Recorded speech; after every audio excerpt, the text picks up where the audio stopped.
In the previous lessons, you have learned the definition of the limit of a function, and you are able to find the limit of a function using a table of values and or its graph. Also, using the definition of a limit, you are able to prove the limit of a function analytically. However, yung process na ito, napaka-impractical kasi it requires a lot of computation kapag table of values ang ginamit natin. Or kapag graph naman, pwedeng magkamali tayo ng tingin. So it's not easy to find the limit of a function. So meron bang other way or easier way to determine the limit of a function? Fortunately, yes. And in this lesson, we will learn about the limit theorems that would help you evaluate the limit of a function straightforward. The first theorem is that the limit of a function, if it exists, is unique. That is, if the limit as x approaches a of f of x is equal to L sub 1, and the limit as x approaches a of f of x is equal to x sub 2, then L sub 1 is equal to L sub 2. So sinasabi lang nito na yung limit dapat ng isang function, iisa lang. Hindi pwedeng dalawa. Kaya nga 'di ba kapag dalawa na yung limit na nakuha natin in our previous lesson, we say that the limit does not exist kasi magkaiba sila ng ina-approach. Theorem number 2, the limit of a constant is itself. So the limit of c as x approaches a is just equal to c. Basta constant yan. Itself yung kanyang limit. Let's find the limit as x approaches 4 of 6. Since 6 is a constant, so by theorem 2, the limit as x approaches 4 of 6 is equal to 6. Now, find the limit as x approaches 0 of negative 143. So since negative 143 is a constant, then by theorem number 2, the limit as x approaches 0 of negative 143 is equal to negative 143. Theorem number 3 states that the limit of x as x approaches a is a. So a variable x approaching a, the limit of that is equal to a. Next is the limit of a product of a constant and the function. So meron tayong c times f of x.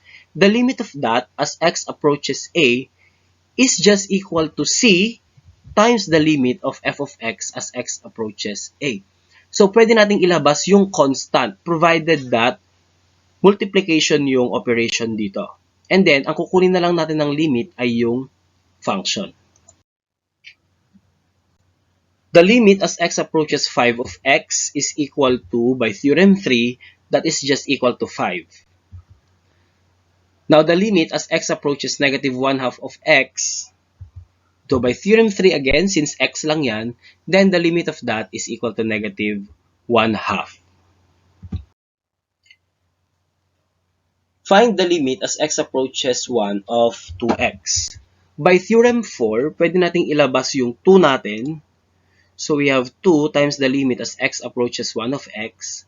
And we know that the limit of this by theorem 3 is just equal to 1. So 2 times 1 is equal to 2. Now let's find the limit as x approaches negative 1 of 5x. So by theorem 4, pwede ulit nating ilabas yung 5.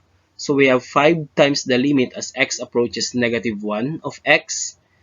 So by theorem 3, this is just equal to negative 1. So 5 times negative 1 is equal to negative 5.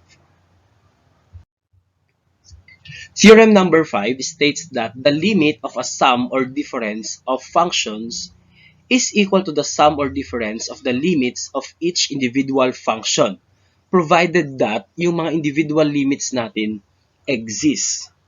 And this is also true sa kahit ilang number of functions.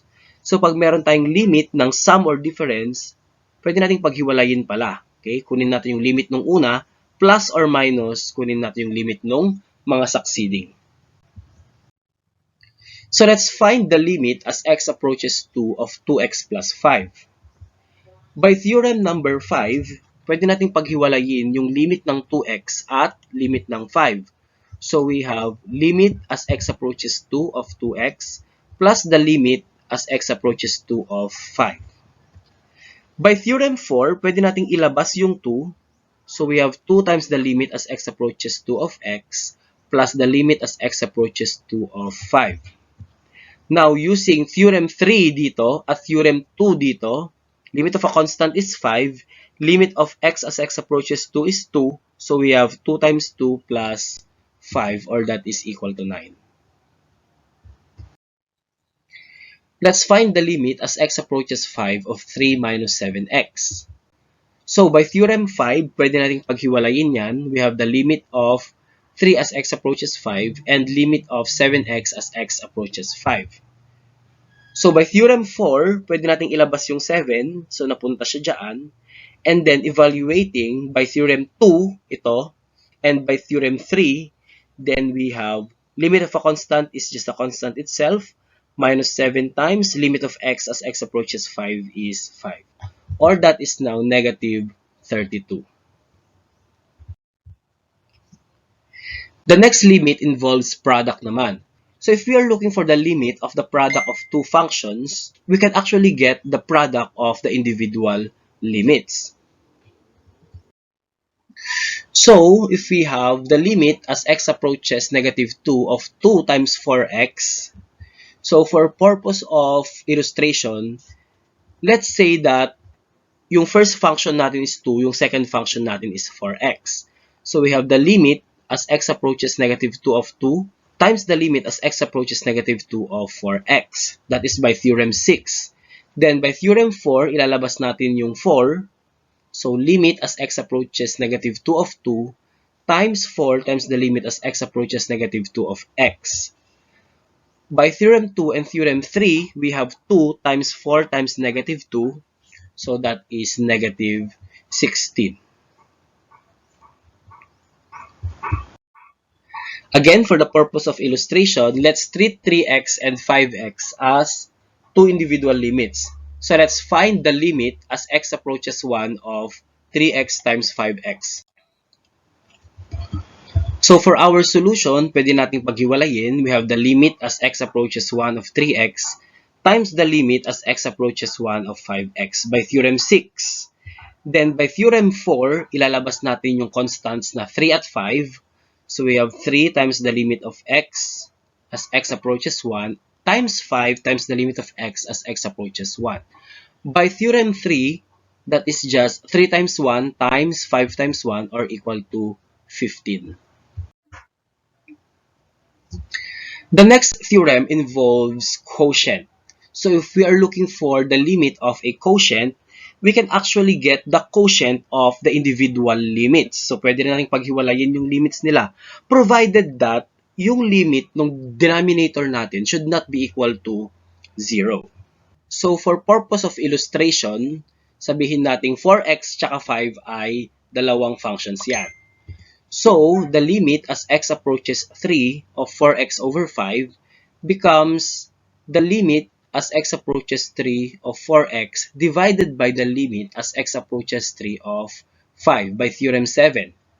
Then by Theorem 4, pwede nating ilabas yung 4.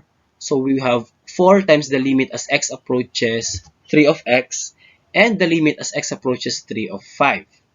Then by Theorem 3 sa taas at Theorem 2 sa baba, that is just 4 times 3 over 5 or 12 over 5. Again, for purpose of illustration, let's treat 6x and 11x as two separate functions. So, looking for the limit, we now have the limit as x approaches negative 2 of 6x all over the limit as x approaches negative 2 of 11x. That is by Theorem 7.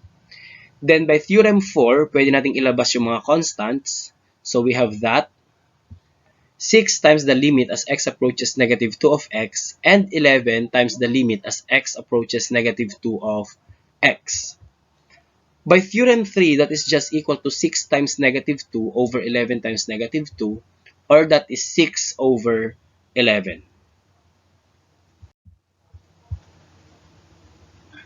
The next theorem involves powers. So the limit of an integer power of a function is equal to the power of the limit of the function, provided that the limit of the function exists. If n is a negative integer, then the limit of f of x must be non-zero. Kasi kapag n is negative, di ba magiging fraction siya? The limit of f of x should be non-zero. Kasi kung 0 siya, kukunin mo yung reciprocal niya, 1 over 0 na siya. So yun lang naman. Kapag n is a negative integer. Note that dito sa theorem na ito, dapat integer yung ating power. Okay? So yung limit ng f of x raised to n, pwedeng kunin natin yung limit muna bago natin i-raise kay n. So, let's find the limit as x approaches 12 of x squared. So, by theorem 8, okay, kunin na lang natin yung limit ng x, saka natin i-square. So, we have the limit as x approaches 12 of x squared. So, that is 12 squared by theorem 3, or that is 144. Now, let's find the limit as x approaches 5 of 3x raised to negative 5.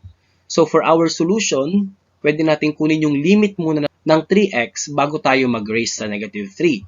So, that is 3 times the limit of x as x approaches 5. That is by theorem 4. Then we have by theorem 3, that is 3 times 5 raised to negative 3. Or that is, magiging fraction siya. So, 1 over 15 raised to 3. Or that is 1 over 3,375. So, kung yung theorem 8 kanina is about powers, ito naman ay about roots. So, the limit of an nth integer root of a function is equal to the nth integer root of the limit of the function, provided that the limit of the function exists n is greater than 0 if n is even. Okay? Yun yung note natin doon. N must be an integer. At kapag even yung integer na yon, dapat yung limit ng f of x natin greater than 0. Kasi 'di ba, kapag even yung root natin, dapat positive lang yung nasa loob. Kasi pag negative siya, magiging complex number na siya. So, sinasabi lang nito, kung kinukuha natin yung limit ng nth root ng f of x, pwedeng yung limit ng f of x, tapos i-nth root na lang natin siya after. So, find the limit as x approaches 2 of the fourth root of 8x. So, by theorem 9, pwedeng yung limit ng 8x as x approaches 2, ang kunin natin, tsaka natin i-fourth root. So, that is 8 times the limit as x approaches 2 of x, or that is 8 times 2, then kunin natin yung fourth root niya, or that is now 2. Let's find the limit as x approaches 3 of the cube root of negative 24x squared. So, by theorem 9, pwede natin kunin yung limit ng negative 24x squared as x approaches 3, saka natin i-cube root. So, that is negative 24 times the limit as x approaches 3 of x squared. By theorem 8, di ba pwede natin gawin yan? Limit muna ng x, saka natin i-square. Or that is now negative 24 times 3 squared. Okay? You can verify that in your calculator that if you take the cube root of that, that is negative 6. Tingnan niyo, negative yung nasa loob ng ating radical, pero add kasi yung ating root. Kaya pwede yan.